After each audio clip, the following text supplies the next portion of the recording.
Hey everyone, hope you're all having a great day. This video is going to be showing you my process for creating a t-shirt for a band. This band is going to be Fluorescents from Chicago, Illinois, and they are requesting a shirt for Halloween. They want something more on the whimsical and cutesy side, so it's going to be a woman version of Jason Voorhees on the front, kind of blowing kisses, and then on the back it's going to be the woman version stabbing the man version. So this video is going to be my process of making the design in Photoshop and then how I save out the print files. So let's dive right in. So here we have Adobe Photoshop, and I'm gonna go ahead and start a new file. And here we go for the size. I'm gonna change it to inches.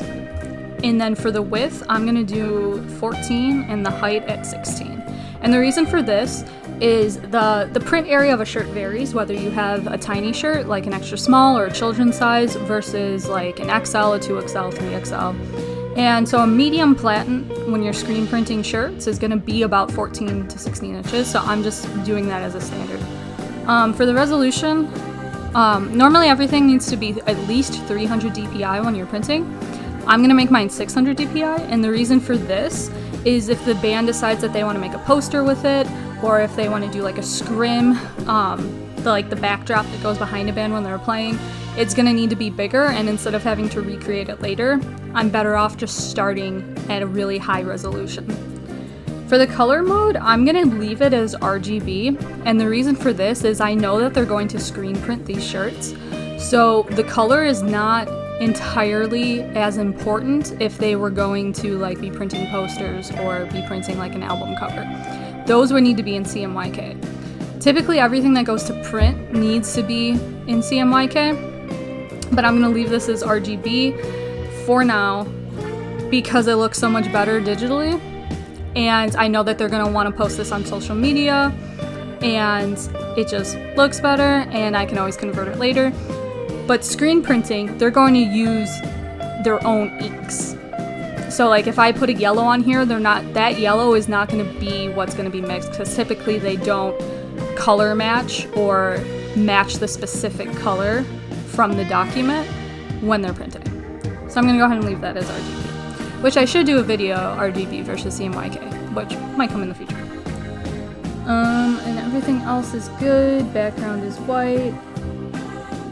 Profile, gonna hit create. So here we go, we have our new Photoshop document, and the first thing I'm going to do is I'm going to make a new layer, and I'm going to label it sketch. So the first thing that I'm going to do is I'm going to sketch out my design, and to speed things up, I'm going to go ahead and put it on a speed loop right now.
So here we have a sketch.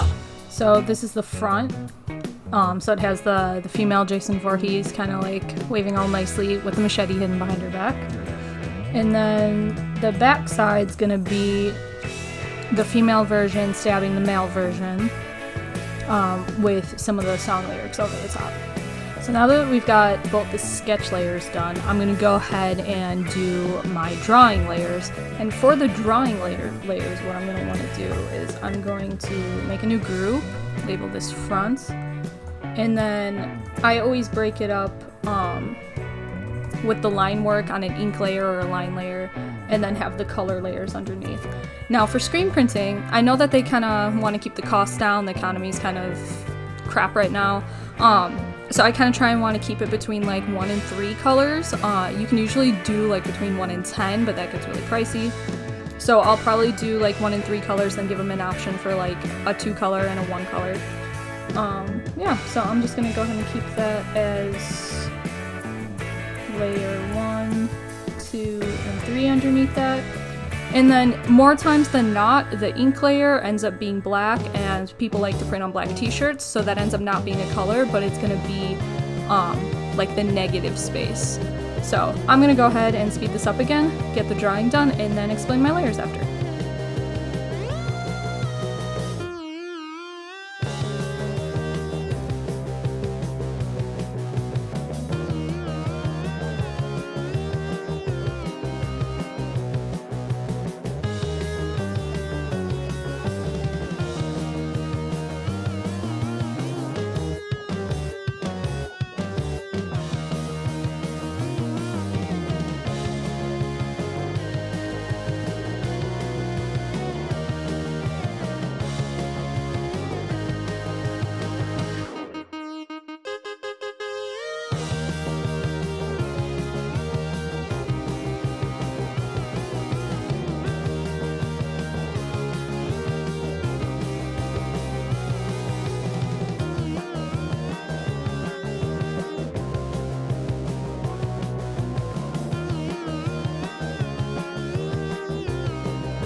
Okay, so now that the design is done, I'm going to go ahead and show you how I do some separations.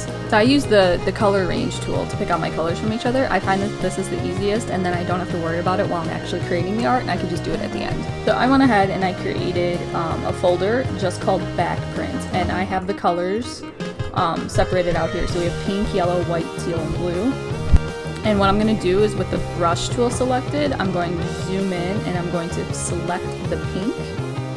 Go up to select color range, and then when I click on my color icon over here, it's going to select just that color.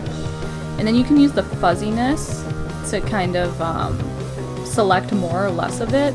The pink is very different from the other colors, so I could go ahead and put it all the way up to 200, and I won't have to worry about it selecting some of like the other colors that are in the design. So I'm going to hit OK. My paint dropper or paint bucket, and then just click that on there. So now the pink is the only thing that's in that layer. So now I can go ahead and do the same thing for the yellow, white, teal, and blue. Now since yellow is closer to white, when I select that and then do the color range, sometimes if it's all the way up, it'll select some of the white too. And it looks like it's not doing it this time. So I'm gonna go ahead and hit OK. Drop my yellow in there, deselect it, select my white, and here you could see that it's kind of selecting some of the other colors, so I have to turn it down, and I want to make sure that I'm not getting any of the other colors in there. My white, and then the next one is the teal.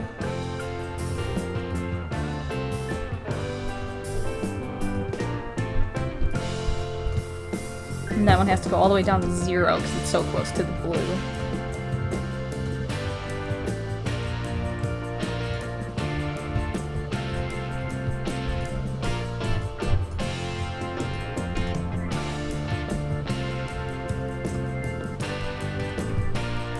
And there we go. So now if I turn off my original artwork layer, all I have are these 5 layers, and the colors are separated. So now I can send that directly to the screen printer, and they can use each layer to make their screens. Another reason why I really like it doing the color separations this way is now I can take any of these layers, so say they don't like the blue anymore, I can just go ahead and do a color overlay and change the color, which is really useful. So now I'm going to go ahead and do the same thing for the front. And while I was drawing, I decided to make 2 different options for the front. So instead of her waving, I had her blowing kisses, and this is the one that the band ended up picking. So I can go ahead and do the color separations for that.